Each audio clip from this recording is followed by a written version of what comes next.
Olho a Olho, com Cida Campos. O programa Olho a Olho com Cida Campos recebe doutora Cássia Bertassoni. Seja bem-vinda, doutora. Obrigada. Doutora Cássia é advogada aqui em Cachoeira Itapemirim, área previdenciária, né? Isso aí. Doutora Cássia, nós vamos bater um papo, esclarecer algumas dúvidas dos nossos queridos internautas.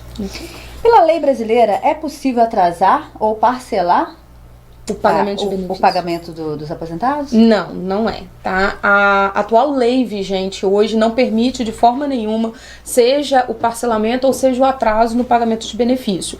Isso porque os benefícios previdenciários, eles são uma verba de natureza alimentar, de sobrevivência, né? Aonde eu garanto a dignidade da pessoa que recebe o benefício, o direito à alimentação, o direito a uma vida digna dela.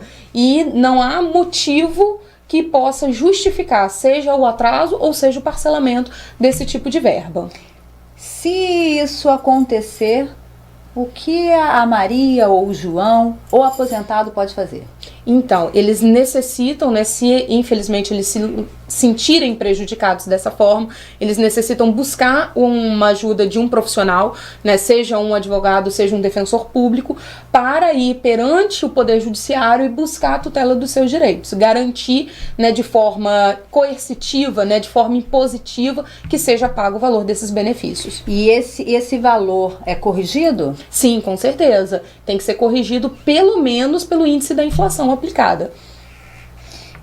E infelizmente em algum estado aconteceu, né? Um estado brasileiro aconteceu uma coisa parecida, né? Sim, infelizmente a gente verificou, mas não foi dos aposentados do INSS, porque o INSS ele é um serviço a nível federal, né, a nível para todo o país. Então, o INSS ele não fez esse tipo de coisa. Foi um sistema de previdência próprio do estado, né? E aí o governo estadual, né, acabou adotando essa justificativa de atrasar ou de parcelar o pagamento do benefício, tentando cobrir um rombo orçamentário, justificando na crise que hoje econômica que a gente vive, né?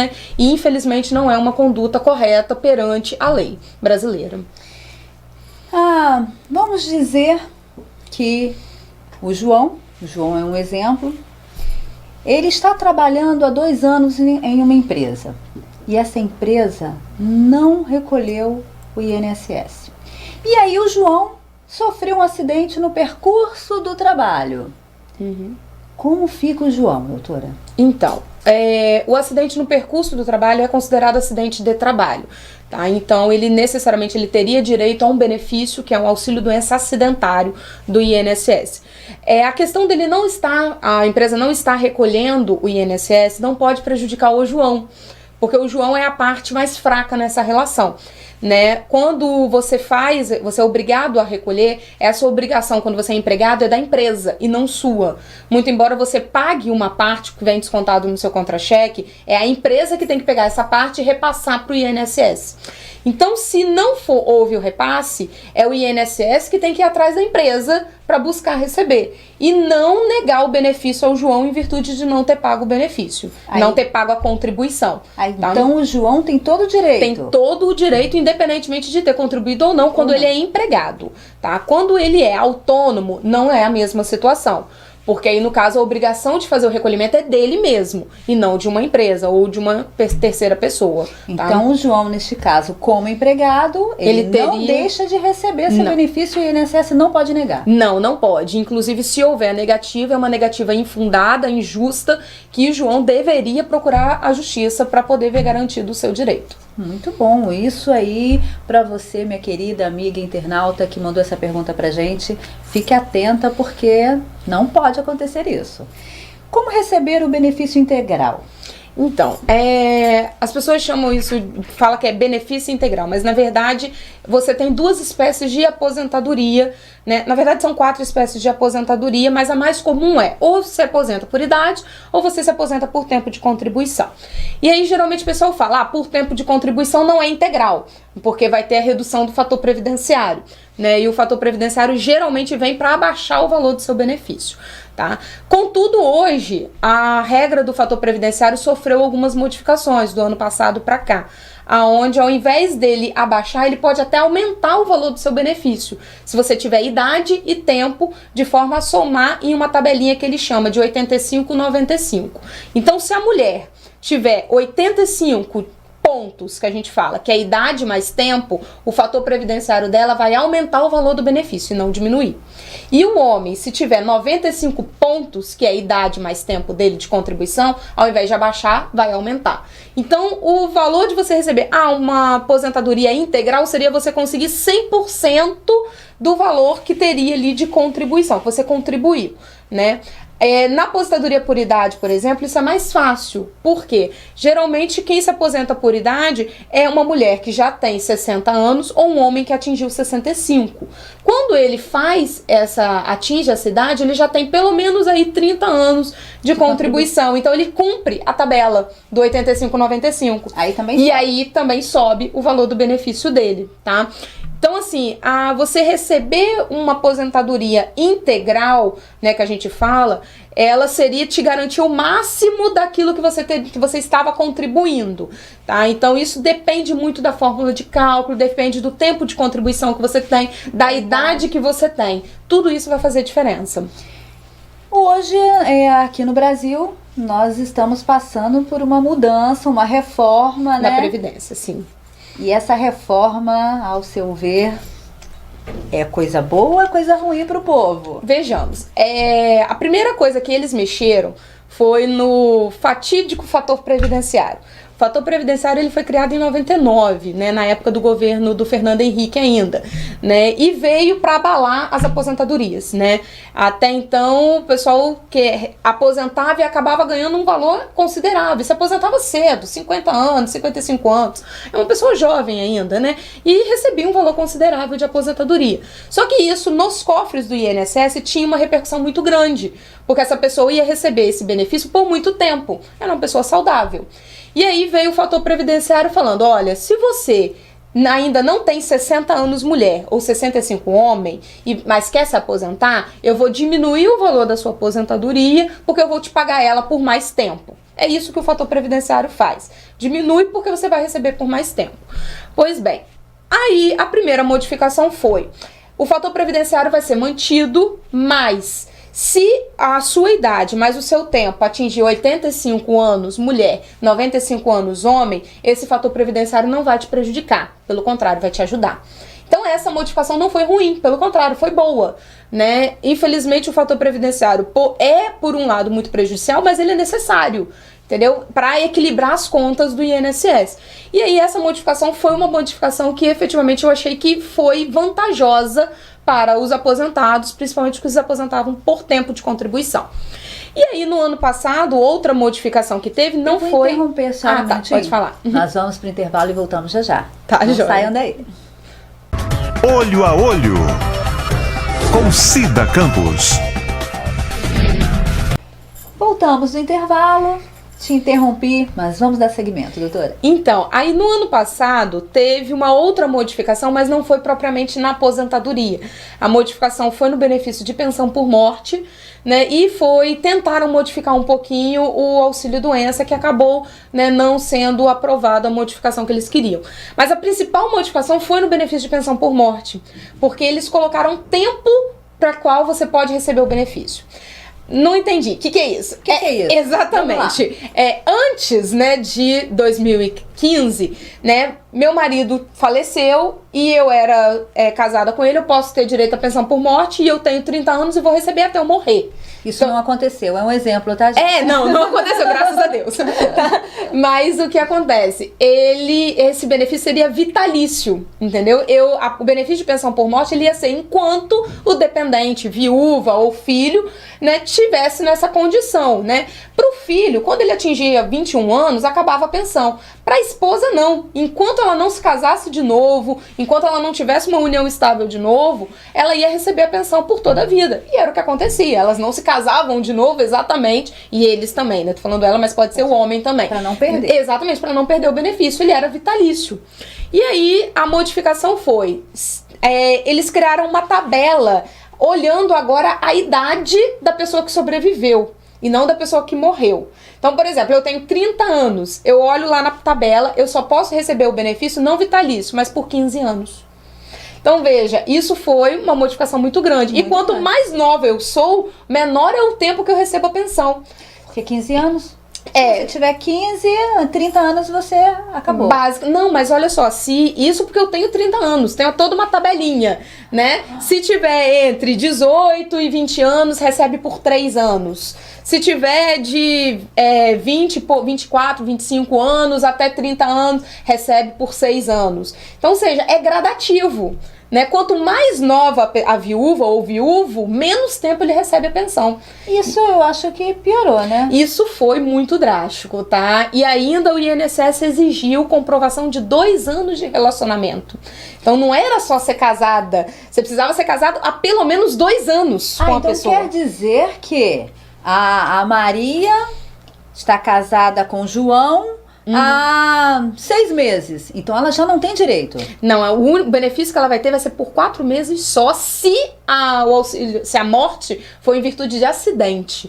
Se a morte não foi em virtude de acidente, nem 4 meses ela vai ter de pensão por morte. É mesmo? Então, assim, isso tem gerado muito problema. Polêmica geral. Polêmica. A gente já tá começando, porque como é muito recente, é do final do ano passado pra cá, então a gente ainda não tem discutido isso na justiça, né, onde o juiz efetivamente vai olhar a constitucionalidade, a validade dessa modificação, se conforme a Constituição isso é válido ou não. Então a gente ainda está nesse período de análise de se essa tabela efetivamente é uma tabela que vai vingar, vai ficar. Mas já está valendo. Já está valendo. Você pode, se morreu agora, infelizmente você vai pro INSS, ele vai te falar, você só vai receber pensão por morte por 3 anos, ou por 6 anos. Não é mais vitalício. Ou 4 meses. Ou 4 meses, dependendo da situação. Infelizmente. E se acaso a mulher ou o homem não comprovar que era casado ou que vivia em união estável, não recebe o benefício. E como é provado? Então, na verdade é até mais simples. O problema é que as pessoas desconhecem qual é o procedimento. O casamento é bem simples, a certidão de casamento comprova. Então, isso é só eu ter o documento, levar no INSS e acabou. Pronto. A união estável exige um pouco mais de prova. Ela precisa provar a duração, a continuidade desse relacionamento. Então, declarações de imposto de renda, onde a pessoa consta como dependente, planos de saúde, né, contas conjuntas, comprovante de residência no mesmo local da pessoa que faleceu e da pessoa que sobreviveu. E, o mais importante que ninguém faz, é ir lá no INSS e colocar, olha, fulano é meu dependente. Isso é uma coisa simples, é um cadastro. Então pode fazer isso? Pode, exatamente. Só que as pessoas não sabem que tem que fazer. Entendeu? Eu mesma não sabia. Pois é. Então assim, você vive em união estável. Porque quando é casamento não precisa. Mas quando é união estável, é só você ir lá e falar, eu quero fazer o cadastro do meu dependente. E ele vai cadastrar lá pra você. Então isso já te dá um caminho para te facilitar receber o benefício inimaginável. Porque nós temos aí várias pessoas em uma situação, principalmente na situação financeira que nós estamos passando agora no nosso país. E um aqui risco. no Brasil. Tem pessoas que hoje não está aposentada, tem pessoas hoje que não tem um emprego ou que não declara imposto de renda. Então, para essas pessoas, né, mais ou menos sem informações, porque algumas das pessoas não estão tão bobas mais. Mas a informação não chega às vezes como deveria, né? Como essa que a senhora acabou de falar. Essas pessoas que têm dificuldade de comprovar como a água e a luz já serviria mesmo que não estivesse em meu nome, eu faleci. Deus me livre e guarde. Eu faleci, mas o meu esposo não vai estar em nome dele a água, vai estar no meu nome. E aí? Então, existe mesmo que a documentação não seja suficiente, o próprio INSS tem um procedimento que ele chama de justificação administrativa, onde você pode levar testemunhas e demonstrar que as pessoas viviam juntas, tá? E o que é mais legal é que o próprio site do INSS, ele tá cheio de informações. Então, assim, não é um tipo de informação que é negada, ela só não é acessível a todos, né? Mas se você for buscar, o próprio site ele tá cheio de links e até fácil navegação, onde você encontra lá, inclusive, um rol de documentos que você precisa levar e apresentar para eles. Doutora, Vamos dizer que o João esteve no INSS e colocou a Maria como dependente. Só que eles se separaram. Uhum. Como fica isso? Ele tem que voltar no INSS e fazer essa observação, informar o INSS que a Maria já não é mais dependente dele? O ideal, sim, tá? Principalmente porque se eles tiverem um outro relacionamento depois, né? Porque enquanto tá vivo, é o que sempre eu falo, enquanto tá vivo tá tudo certo. É verdade. Quando, infelizmente, um falece e fica aí ex-esposa ou ex-companheira, atual esposa e atual companheira, dá problema, entendeu? Porque uma vai falar, não, mas eu sou a titular. Não, mas eu sou a que estava, de fato, com ele quando ele morreu. E aí? E aí o INSS, na verdade, ele vai escolher para aquela que estava com ele de fato, e não a que está no documento, tá? Só que, primeiro ele vai no documento. A de fato tem que ir lá e demonstrar, não, peraí, esse documento não é a realidade é essa. Tá? Então, primeiro ele vai no documento, e depois ele vai para de fato. O INSS não divide pensão, tá? Para ex-companheira, atual companheira, nem concubina, amante, também não divide. Isso é bom. É, mas a justiça divide. É mesmo? É mesmo. Então, assim, o INSS nega, né? Mas se você comprovar que ele mantinha duas, ou ele ou ela, né? Mantinha duas casas ao mesmo tempo, né? O juiz pode conceder que seja dividida a pensão por morte. Isso é um problema sério. Para vocês que estão nessa situação, abre o olho, hein? Doutora, quer dizer que não é tão fácil assim, né? As coisas às vezes muda para melhor e às vezes para pior. Exatamente. Em alguns casos, nessas mudanças aí, né, na Previdência, foram boas, né? Boas. Mas nós vamos pro intervalo e voltamos já já. Não saiam daí que tem muita informação boa para vocês. Olho a Olho, com Cida Campos.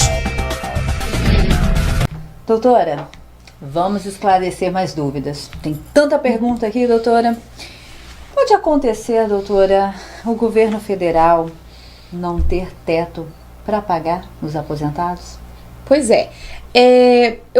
Isso é uma polêmica muito grande. Eu vou tentar responder e vou tentar não problematizar mais do que já é, né?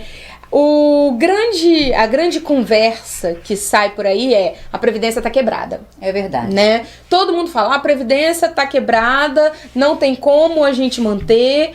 E eu vou começar a soltar algumas informações aqui, tá? A Previdência não tá quebrada. Então essa é a primeira informação. Boa. Por quê, né? Por que eu tô falando isso?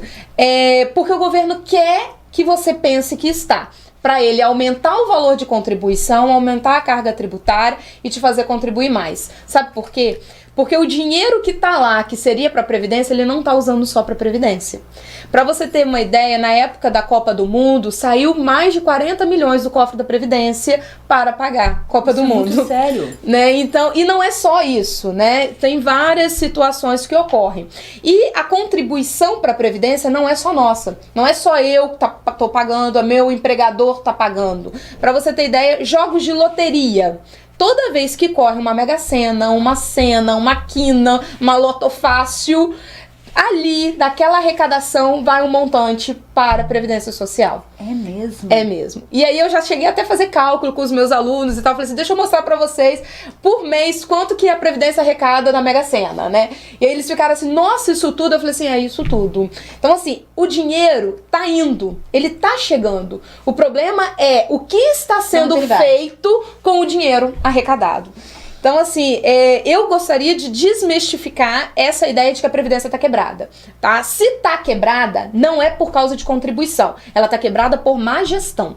Então, infelizmente, é a governança que quebrou a Previdência por ter utilizado de forma incorreta os recursos que foram arrecadados. Então, se efetivamente tem um déficit, a culpa é do próprio governo, e não dos trabalhadores ou de crise econômica e nem nada disso. Tá? É má gestão e administração do dinheiro público, infelizmente. Doutora, essa informação realmente, além de ser muito grave, é muito pesado o povo brasileiro ouvir uma coisa dessa, porque a maioria das vezes nós sabemos que o Brasil é rico, né? E infelizmente a má gestão, né, o mau administrador está nas nossas caras, que nós estamos vendo como está o país hoje. Tá sugando. O Brasil é o país que tem a maior carga tributária, né? E a gente sabe, a gente paga, e, ou seja, a arrecadação, ela tá chegando. O dinheiro tá chegando. O problema é que você não cansa de ver escândalos e mais escândalos de corrupção, né? E aí, a ideia que eu sempre lanço é não se conforme. Entendeu? Não mantenha o conformismo, não pense que é desse jeito e não tem como melhorar, porque tem como melhorar. E quanto mais eu falo nessa questão de previdência, o pessoal me pergunta, poxa, será que eu vou ter dinheiro para aposentar? Eu falo assim, dinheiro tem. O problema é quem está no poder para administrar esse dinheiro. O gestor. Exatamente, exatamente. Isso é muito sério, vocês... quem estiver nos assistindo neste momento, ou daqui a algumas horas ou amanhã, passe essa informação aos seus amigos, aos seus parentes, aos seus inimigos, porque infelizmente é uma informação muito importante. Qual idade que nós podemos começar a pagar o nosso INSS? Então, o INSS você pode começar a pagar a partir dos 16 anos de idade, tá? Informação muito importante. Você pode pagar, inclusive, como estagiário, pode pagar como menor aprendiz, o menor aprendiz começa a partir dos 14 anos, com carteira assinada, né? Então, ele já está pagando INSS. Então, quanto mais cedo você pagar o INSS, mais cedo você vai ter um benefício, né? E mais cedo, se acontecer alguma eventualidade na sua vida, você vai poder ser segurado, né? Seja um auxílio-doença, seja uma invalidez, né? Então, isso é importante. Às vezes, eu mesma, né? Demorei a começar a pagar, por quê? Porque estava estudando, porque estava fazendo estágio e achava que não precisava. Aí só quando efetivamente fui advogar que eu falei assim, não, agora eu tenho que pagar. Mas demorei a começar. Então, se desde a época em que eu estivesse estagiando, já estivesse pagando, mesmo que fosse o mínimo, pagar lá R$50, R$60 por mês, né, que é o mínimo que dá para você pagar, já é o suficiente para você ter garantido um benefício em uma eventualidade. Nossa, que bacana isso, né? Então os jovens hoje não podem dormir no ponto. Não pode. Olha que informação importante para vocês, jovens, que infelizmente nós temos observado que o nosso país está assim, precariamente deixando os jovens se matarem com drogas, com acidentes de carro, de moto. Nós estamos vendo que os idosos estão aumentando e os jovens estão, infelizmente. Isso é muito sério, né, doutora? Com certeza. Então vamos se cuidar e vão pagar o INSS aí, hein? Doutora, qual o tempo mínimo para se aposentar, ou se acaso acontecer um acidente com o Pedro, se ele estiver 6 meses, ele pode? Então tá. Vamos começar então pelas aposentadorias, tá? A aposentadoria por idade, pelo menos 15 anos pagando. 15 anos. Isso aí. Aposentadoria por tempo de contribuição, pelo menos 30 anos para a mulher, 35 anos para o homem, tá? Por tempo de contribuição, para poder. A aposentadoria por invalidez, ela pode ter um tempo que é no mínimo 1 ano, se for uma doença que não é a gente considerada como acidentária, uma doença comum. Por exemplo, um câncer, né? Por exemplo, uma meningite ou alguma coisa assim que a pessoa venha a falecer. Então, pelo menos 1 ano pagando. Se for um acidente, né? Onde a pessoa venha ficar inválida, aí não tem tempo. Ela pode ter pago 1 dia e já tá coberta. Então, em acidente não tem nenhum tipo que a gente chama de carência, tá? Esse tempo mínimo. A mesma coisa nos auxílios, doença, né? Auxílio doença em doença comum, pelo menos 1 ano. Auxílio doença acidentário, qualquer acidente que você venha a sofrer, seja ele do trabalho ou não sendo de trabalho, não interessa, né? Nenhum tipo de tempo necessário. Tá? Mas se acaso, como a senhora acabou de dizer, seja uma meningite ou seja um câncer, mas se não houver morte, 1 ano ainda? Sim, se essa doença não é considerada uma doença acidentária. Deixa eu tentar explicar. Porque tem algumas doenças que são comuns, mas são decorrentes do trabalho. Essas coluna. Exatamente. A gente chama de doença ocupacional. Elas vêm em decorrência do trabalho. Elas não são um acidente propriamente, mas se equivalem a um acidente. Então, nesse caso, não teria prazo. Agora, se não tem nada a ver com o trabalho, então a doença vai pedir pelo menos 1 ano pagando o INSS. Todas as vezes, doutora, que o governo, a senhora já falou algumas coisas, mas todas as vezes que o governo anuncia reforma na Previdência, A população realmente fica desesperados. Pois bem, isso pode acontecer. Pode mudar agora, mas daqui um mês pode cair. Pode. Como a senhora acabou nos informando agora que vocês estão analisando. Algumas situações, E se acaso isso tudo retornar como era antes? E as pessoas que já estão aí pelejando, como que fica isso? Então, imagina, por exemplo, uma pessoa que perdeu o marido e recebeu uma pensão por morte apenas de 3 anos. Tá? E aí depois, passado o tempo, veio o judiciário e falou: aquela lei que fixou até 3 anos não vale. Não podia ter ocorrido. Essa pessoa ficou prejudicada, porque ela teria um benefício que seria para a vida toda, mas só teve por 3 anos. Então o que acontece? Ela vai ter que procurar o judiciário para poder rever o benefício dela e pedir para agora ele ser vitalício. Todo mundo que se encontrar nessa situação de ter sido prejudicado porque a lei tinha validade e depois perdeu a validade, precisa buscar o poder judiciário para resolver sua situação, infelizmente. Tá? E a questão da reforma da Previdência é sempre importante falar. Sim, esse risco tem. Tá? Uma das primeiras questões vai terminar o tempo intervalo, então vou deixar para falar no próximo bloco, tá? Nós vamos para o intervalo e voltamos já já. Olho a Olho, com Cida Campos. Doutora, pode concluir. Então, sempre que se fala em reforma da Previdência, né, as pessoas ficam com esse anseio, né, de que essa modificação pode vir a prejudicar. Né? Então, sim, esse risco pode ocorrer. A primeira coisa que o governante vai tentar mexer, aonde ele tem o dinheiro mais fácil para poder fazer a movimentação, é efetivamente na Previdência Social. Então, sim, as regras podem mudar amanhã. Não acho que vá. Por quê? Porque toda modificação legislativa não é rápida. Ela tem um tempo, que é um tempo de tramitação no Congresso Nacional até a sua aprovação. Então, eu sempre falo, o atual presidente foi lá na televisão e falou: olha, eu vou modificar a Previdência. Não é para amanhã que isso vai acontecer. Provavelmente vai levar alguns meses aí, até que isso tramite, seja aprovado, o Congresso Nacional votou, efetivamente pode. E aí, essas novas regras vão valer para quem? Então, sempre vai ter a questão do direito adquirido. Quem estava na regra anterior vai ficar mantido o seu direito. Quem está na regra nova vai ter que se adequar. Por exemplo, nós somos jovens, exatamente, vamos ter que nos adequar à nova regra. E aquela pessoa que ainda não está nem na regra antiga, mas está perto e também na regra nova, geralmente eles criam o que a gente chama de norma de transição, que é para acobertar essa pessoa. Olha, quando mudou a lei, faltava um dia para eu poder completar a idade. E aí? Exatamente. Geralmente eles criam uma regra transitória, que seria aí, em regra, eles colocam 1 ano aí, tá? Em que a pessoa pode escolher se adaptar, se é a regra antiga ou se é a regra nova. E aí fica a critério dela, tá? O produtor rural, a aposentadoria é diferente. Como que é? Então, a aposentadoria do produtor rural, pescador artesanal, né, aquele que trabalha em regime de economia familiar, o tempo para ele se aposentar, a idade dele é reduzida em 5 anos. Então, no caso, a mulher se aposenta aos 55 anos de idade, rural, e o homem rural aos 60 anos de idade. Então, essa já é uma vantagem. Qual é a segunda vantagem? Eles não efetivamente precisam contribuir para o INSS. Eles demonstram através da atividade rural deles. Eu, por exemplo, para me aposentar, eu tenho que pagar todo mês o INSS. O rural não, ele precisa mostrar para o INSS que trabalhou, seja na roça, seja plantando café, seja fazendo a pecuária, né, com as vaquinhas e tal.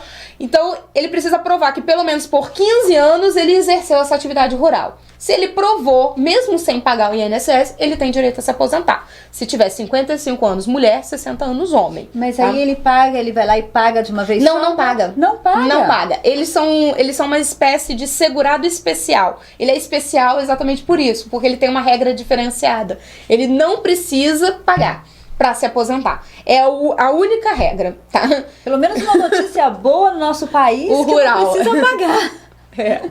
Exatamente. Não sabia disso, doutora. O rural, ele não precisa efetivamente pagar, ele precisa provar que trabalhava na atividade rural. Às vezes, para ele, isso também é difícil, né? Ele provar que trabalhava há 15 anos em atividade rural. Por exemplo, acontece muito do meeiro, né, eles fazem aquele contrato de meação, né? Eu te dou uma parte da minha terra, você trabalha na minha terra e me dá uma parte da sua produção. Só que esse contrato de meação, ele não é documentado, ele é aquele contrato de boca.